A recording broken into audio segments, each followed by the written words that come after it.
아니 지금 몇 시인지 알아? 제가 하고 싶은 게 생겼습니다. 뭐? 우리가 이제 내일 추석이거든?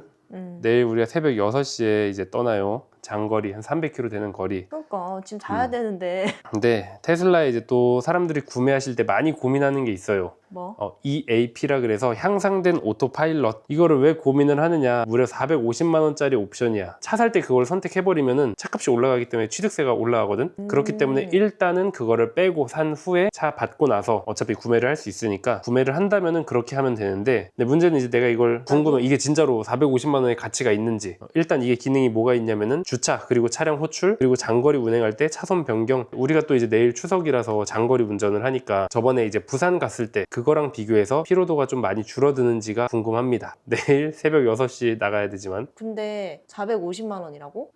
정확한 너 지금 그거를 금액은 쓰겠다는 거야? 452만 원. 어? 그래서 일단은 구매하는 과정부터, 그리고 실제 운행을 하면서 어떤 차이가 있는지 그거를 비교를 좀 해드려 볼까 합니다. 자, 일단 한번 구매를 해보도록 할게요. 그럼 구매 어디서 해? 홈페이지? 테슬라가 뭡니까? 이 어플에 다 있어요. 어플에. 아. 테슬라 어플 들어가면 됩니다. 자, 구매하는 거는 이렇게 테슬라 아래로 내려보면은 여기 업그레이드 항목이 있습니다. 업그레이드.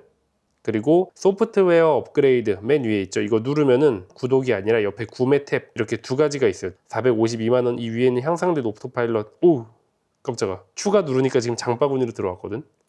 아니, 장바구니 들어간 게 놀랄 일이야? 아니, 난 그 아래 아니, 결제를 안 했는데 뭘 구매. 체크아웃 눌러보겠습니다. 미치겠다. 신났네. 제출하기 개인. 참고로 카드는 이미 옛날에 등록을 해놨기 때문에, 오, 깜짝아. 결제된 줄 알았는데 아니. 청구 주소 업데이트됨. 이제 여기 요 카드 그대로 주문을 하면 될 것 같습니다. 뭐 오토파일럿 기능은 적극적인 주시가 필요하다, 이런 내용들, 안내 내용들 한번 확인해 보면 좋을 것 같고, 이제 주문하기를 눌러볼게요. 카드가 등록되어 있으면 그냥 바로. 아무튼 이렇게 했고, 그 차에서도 한번 업데이트를 해야 된다고 하는데 뭐 내일 아침에 내려가서 업데이트하고 출발을 해보도록 하죠. 도대체 이 새벽에 나온 게 얼마 만인지. 트렁크가 진짜 편해.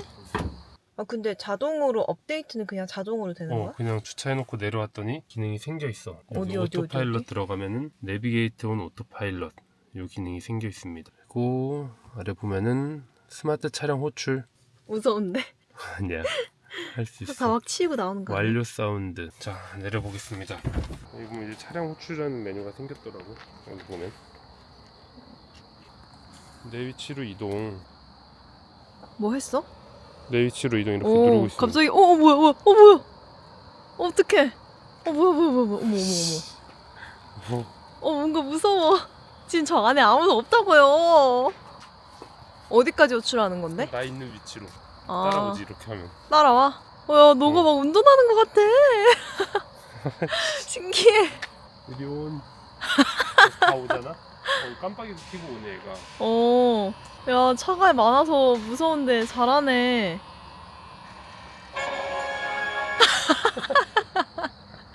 일단 출발. 오늘은 310km 주행합니다. 3시간 17분 걸린다고 나오네요. 오케이 출발. 정안까지 왔어. 사실 정안까지 왔어요 이미. 저희가 살짝 써봤어요. 차선 변경할 때 기존에는 어떻게 했어야 됐냐, 오토파일럿이 켜져 있는 상황에서 차선 변경하려면은 깜빡이를 켜고 그냥 핸들을 틀어서 차선을 바꾸면은 오토파일럿이 자동으로 꺼져, 인간이 개입을 하기 때문에. 그래서 깜빡이 켜고 엑셀 살짝 밟아서 속도 유지하면서 내가 핸들을 틀어서 차선을 변경을 해야 됐던 세 가지 과정을, 근데 이제 지금 EAP를 하는 경우에는 그 과정이 줄었지. 차선 변경할 때다라고 제의를 해주면은, 자 해봅니다. 나 이렇게 차선 변경하세요 떴고, 내가 이제 깜빡이만 키면은 갑니다. 키고 그냥 핸들은 뭐 잡지 않고 있으면은 얘가 자동으로 변경하면서 가속을 하죠. 지금 되게 잘 스무스하게 가고 있어. 우리가 지금 1차선이잖아? 1차선으로 가는데 2차선도 뚫려 있다. 그럼 얘가 또다시 제한을 해줘. 추행 차선에서 이탈하기 위해 차선 변경을 시도합니다. 지금은 이제 왼쪽이 실선이고 벽이니까 오른쪽만 차선 변경 가능하다고 떠 있거든. 이렇게 나오게 됩니다. 지금 봐봐, 이제 뜰 거야.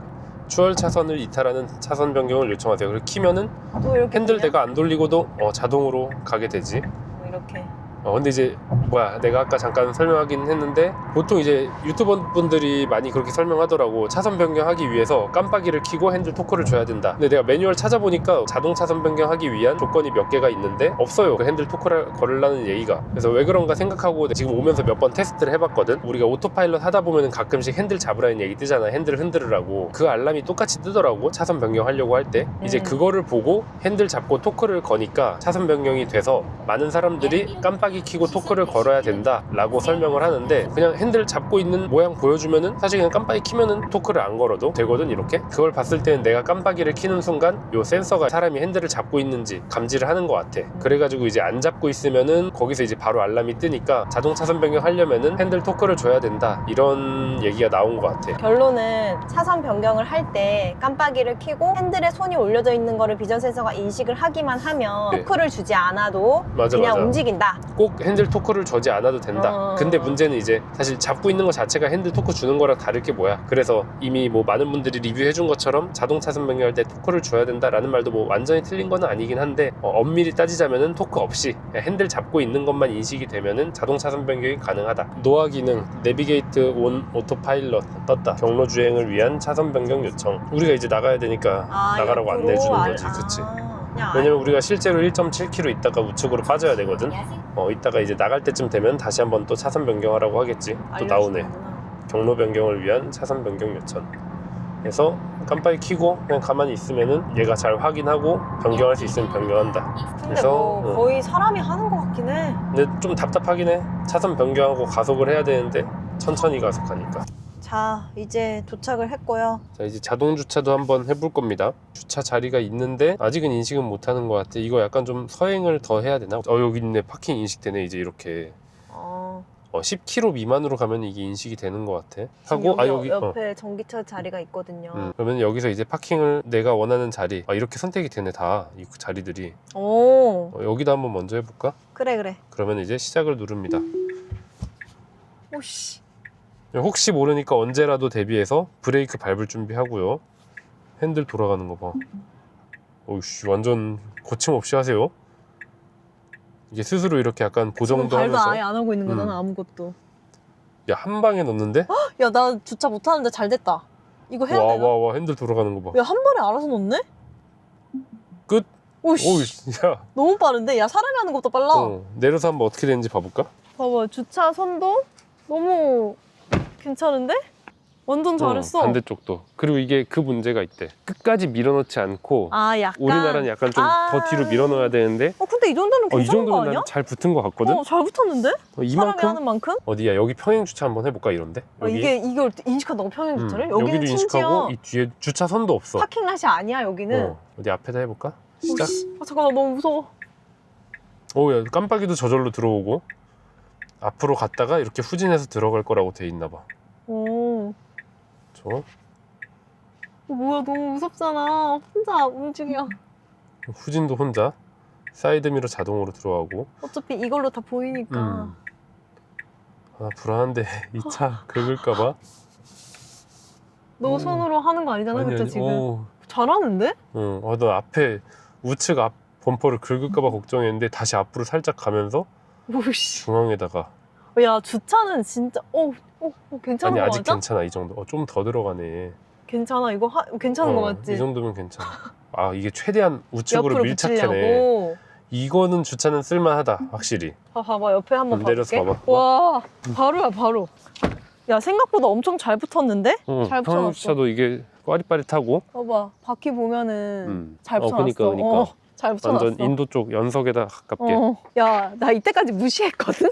나 이거 주차 때문에 갑자기 EAP 괜찮은데? 이거는 좀 괜찮다, 진짜. 여기 공간. 사이에 한번 해보도록 할게요. 여기서부터 한번 해보자. 저 앞에 있는 주차장에다가 내가 주차를 할 거다. 선택하고 시작.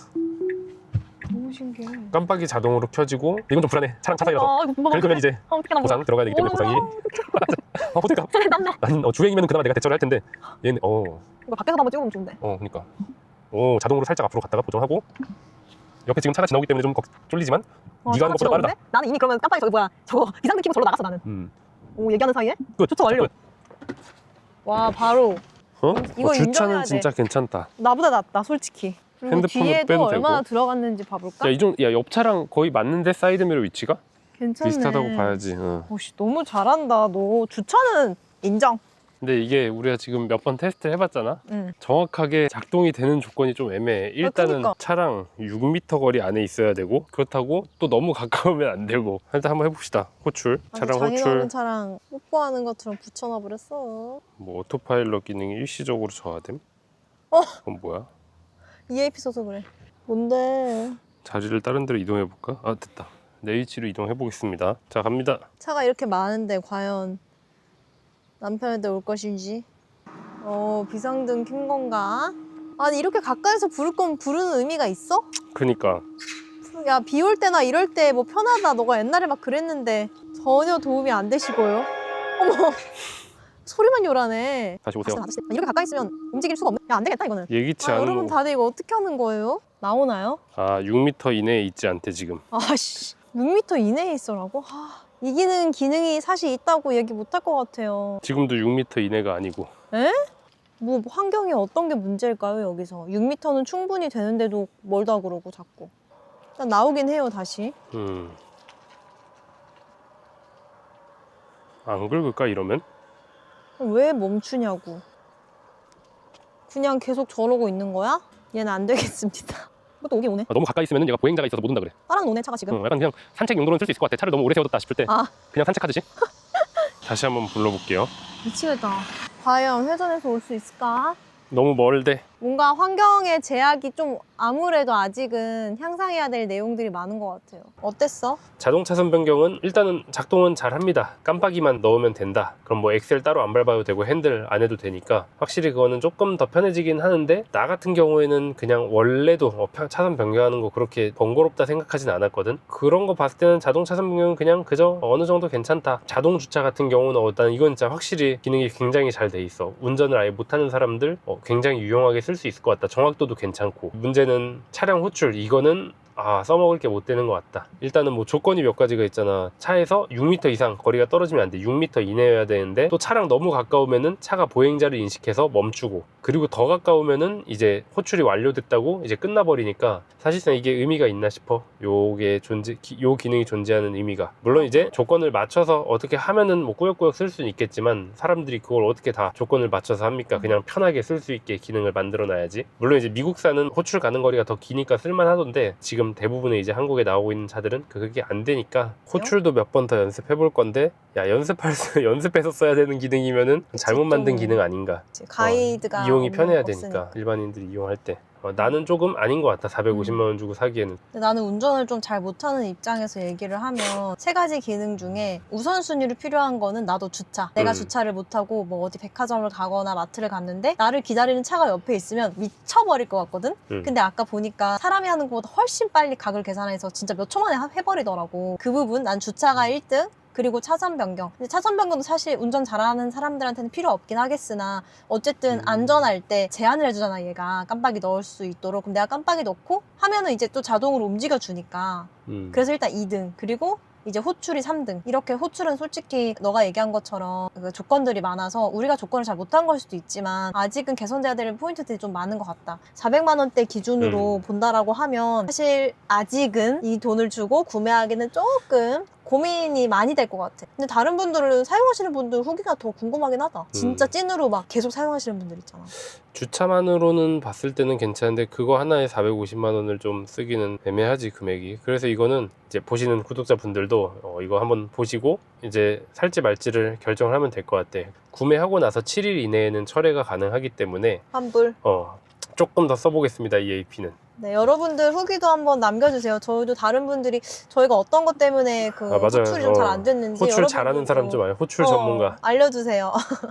아무튼 여러분 또 저희는 다음 영상 어떤 주제일지 모르겠지만 또 찾아올게요. 알겠습니다. 고생하셨습니다. 감사합니다. 짠.